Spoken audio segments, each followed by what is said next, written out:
আমি তোমাদের একটি ছেলের গল্প বলবো যার নাম টিজে। প্রতিটি গ্রীষ্মে যেই স্কুল ছুটি হয়ে যেত অমনি টিজে ব্যাগ গুছিয়ে ওর ভাই পিটারের সঙ্গে দেখা করতে যেত একেবারে ঘড়ি ধরে। কিন্তু এই বছর ব্যাপারটা একটু অন্যরকম হলো।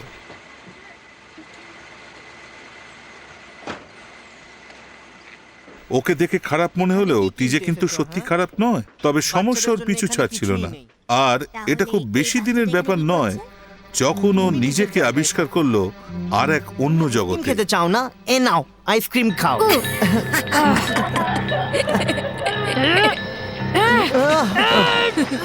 ছাড়বো না আমি তোমার। মার, আরো মার, আরো মার একে। হ্যাঁ মার। দেখাচ্ছি মজা এবার তোমাকে আমি। আমাকে মারলে? আরো মার। টিজে টিজে ছাড়ো আমায়। ছেড়ে দাও ওকে, ছেড়ে দাও। ছাড়ো আমায়। তোমায় দেখে নেব। ও চালাতে শুরু করেছে। যাও।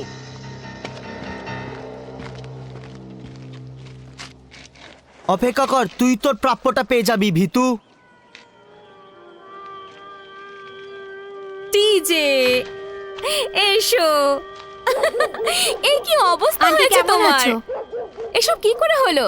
এসো ভেতরে এসো। দাদু কোথায়? উনি ভেতরে আছেন, আমরা তোমার জন্য কিছু বানাচ্ছি। আন্টিকে দেখে উত্তেজনায় ও আগের ঘটনাটা একেবারে ভুলে গেল।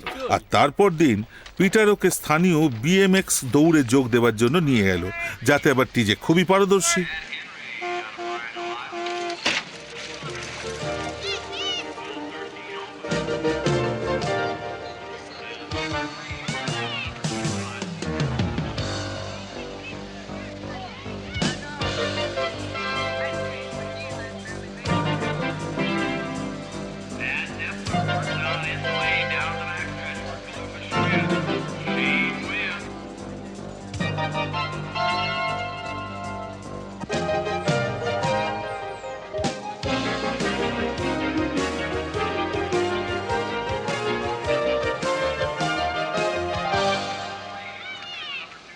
হে, খুব ভালো খেলেছো।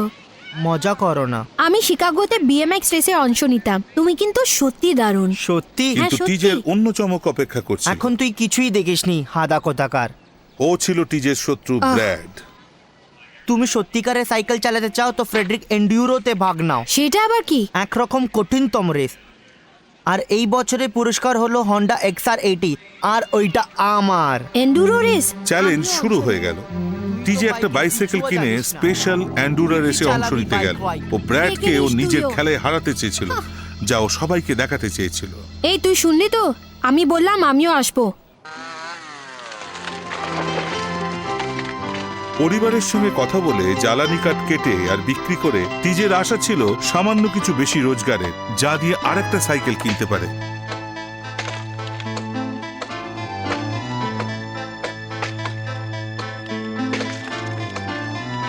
একটু মন দিয়ে এখানে দেখো টিজে, ওখানে প্রথমে কাটতে হবে তোমাকে। এই গাছটা কেটে ফেলা ঠিক হবে? হ্যাঁ, এই মরা গাছ কাটা কোনো সমস্যাই নয়। কিন্তু কিভাবে ওরা মরলো? আমি জানি না, খুব সম্ভবত কোনো অসুখ হয়েছিল। যেমনটা মানুষের হয়? হ্যাঁ, সেরকমই কিছু। তুমি জানো, যিশু এই সম্পর্কে বলেছেন। কি সম্পর্কে? অসুখ সম্পর্কে। উনি এটাকে পাপ বলেছেন। তুমি আর আমি দুজনেই এটা নিয়ে জন্মেছি। খুব ভালো মানুষ হলেও তার মধ্যে এটা থাকবেই। আর মাত্র একটাই রাস্তা আছে এটা থেকে মুক্তি পাওয়ার। যিশুকে আমাদের মধ্যে প্রবেশ করে ক্ষমা করতে বলতে হবে। যিশু বলেছেন এই কথা? হ্যাঁ, দেখো, উনি আমাদের শক্তিশালী আর স্বাস্থ্যবান দেখতে চান, অনেকটা ওই গাছটার মতো। কিন্তু সেটা যদি না হয়, যদি আমরা যিশুকে আমাদের হৃদয়ে প্রবেশ করতে না দিই, যেমন আমি আর আমার মা দিয়েছি, তাহলে যখন আমরা পরমেশ্বরের সামনে দাঁড়াই, আমরা তখন ওনার সঙ্গে স্বর্গসুখ উপভোগ করার থেকে নরকে স্থান করে নিই। অনেকটাই কাঠের মতো, শুকনো জ্বালানি কাঠ। এটার কত দাম? $250। ওয়াও, কত ভালো।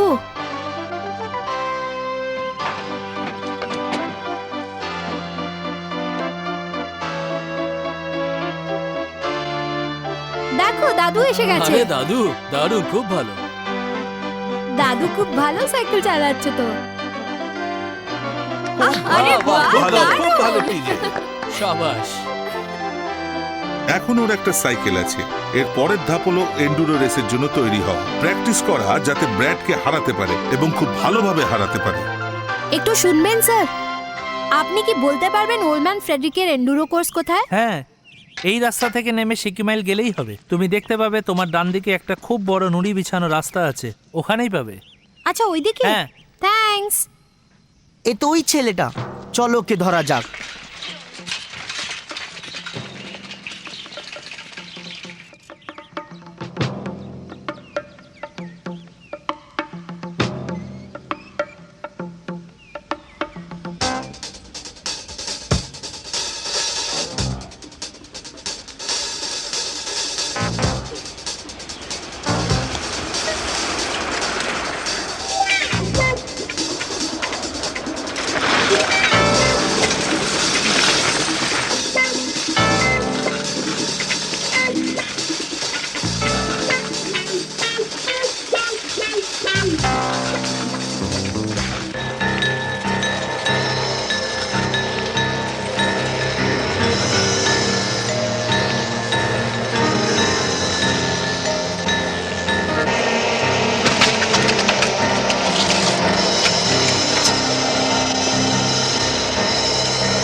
তুই এখানে কি করছিস ভীতু কোথাকার? ইতিমধ্যেই তুই নিজেকে ধুলোয় মিশিয়ে ফেলেছিস। তুই একটা ভীতু মানুষ। তুই কি ভাবলি কি তুই এন্ডিউরোটা জিতে নিবি? ওইটা কি? একটা নতুন সাইকেল। ছেড়ে দাও এটা, ট্রেনিং এর চাকাগুলো কোথায়? ছেড়ে দাও বলছি। তোর উচিত তুই নিজের জিনিসটার খেয়াল রাখ। আমি বলতে চাই কি ওতে কোনো আঁচড় না লেগে যাক। আমি একবার বলেছি ছেড়ে দাও এটা। তুই চাস কি আমি ওটা ছেড়ে দিই? তো নে, ছেড়ে দিলাম। আহ!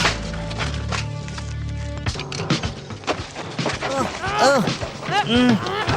আহ! আহ!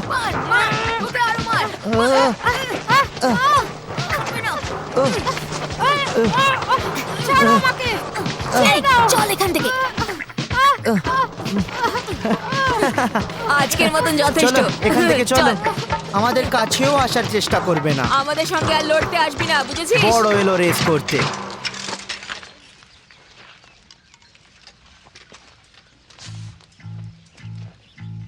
যদি তোমরা ভাবো যে আগে থেকেই টিজে রাগে টকবক হয়ে ফুটছিল, তাহলে বলবো যে ওই ছেলেটার প্রতি ঘৃণা করত।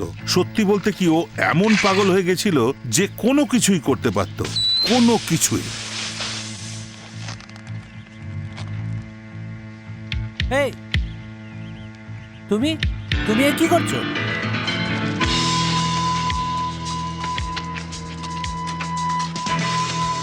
এই তুই এখানে কি করছিস? ও আমার সাইকেলটা নিয়ে কি করলো? ও সাইকেলটাকে নিয়ে কি করলো?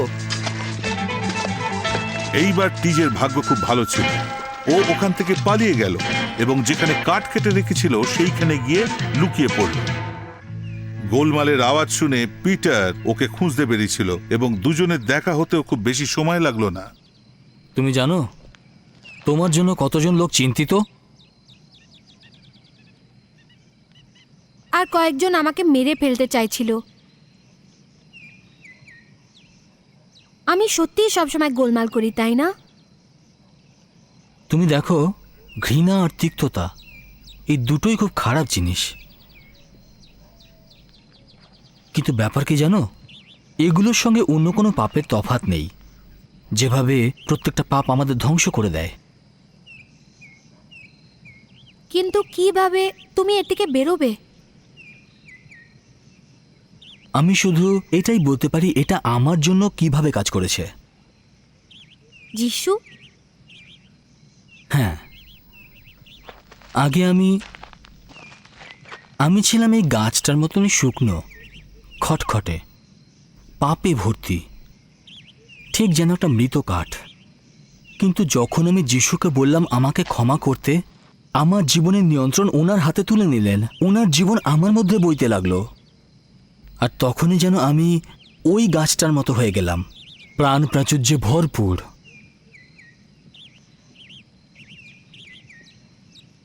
কিন্তু যদি আমি তাই করি, ওনাকে আমার ভেতরে প্রবেশ করতে বলি, তাহলে আমি তা করতে পারবো না যা করতে আমি অভ্যস্ত। আমাকে ওনার কথা মতোই চলতে হবে। হ্যাঁ, ঠিকই বলেছ, কারণ তুমি প্রভুকে অধিকার দিচ্ছ।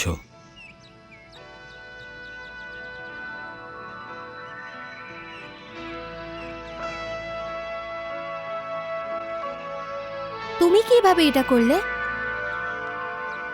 এটা শুরু হয় একটা প্রার্থনার মাধ্যমে।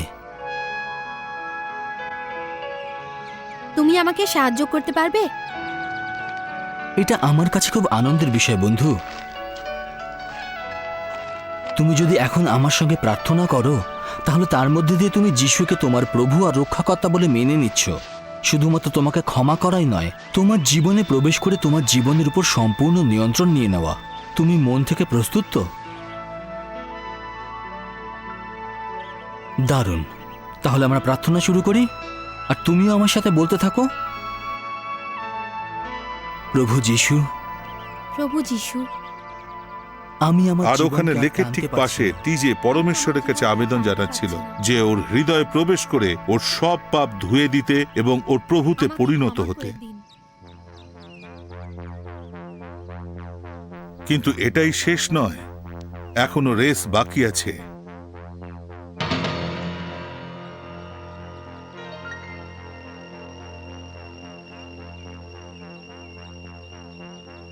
টিজে কি ওর সব থেকে বড় শত্রুকে ক্ষমা করে দিতে পারবে? ও কি সমস্ত রাগ আর ঘৃণার ঊর্ধ্বে সত্যিই উঠতে পারবে?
তুমি যদি তোমার বিরুদ্ধে অন্যায় করা মানুষটিকে ক্ষমা করে দিতে পারো তাহলে তোমার স্বর্গীয় পিতা তোমাকেও ক্ষমা করবেন।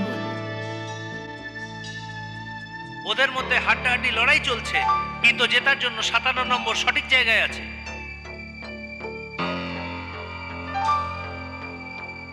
যিশুর সাহায্যে তুমি ওকে ক্ষমা করে দিতে পারো।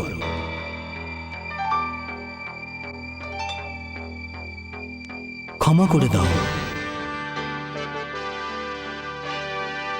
ও মুক্তি পেল, যিশু ওকে ক্ষমা করতে সাহায্য করলেন। সত্যি বলতে কি, টিজে আসলে ব্র্যাডকে জেতাবার জন্য ইচ্ছে করেই ট্র্যাকের মধ্যে গতি কমিয়ে দিয়েছিল।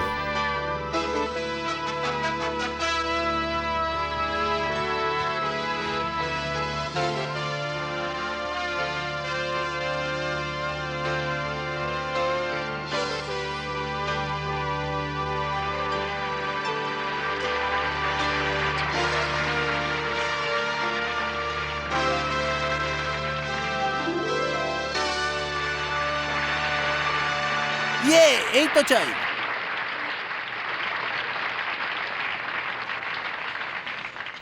বাহ, তুমি বেশ ভালো চালিয়েছো।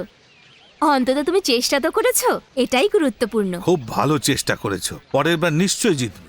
দারুণ চেষ্টা, এটা দুর্দান্ত ছিল। কি বলছো তুমি? আমি হেরে গেছি। তাই নাকি?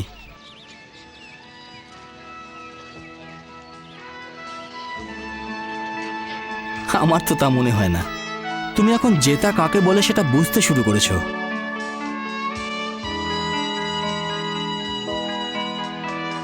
হেই টিজে, আমার বাবা বলেছে তুই এই বাইকটা আমাদের ঘরে চালাতে পারিস, তুই কি আসবি? যাও। অবশ্যই, আমি নিশ্চয়ই এটা আসবো। একটা বিশেষ গ্রীষ্মকাল ছিল টিজের কাছে। অনেক কিছুরই বদল ঘটেছিল, কিন্তু সবচেয়ে বড় বদল ঘটেছিল টিজের হৃদয়।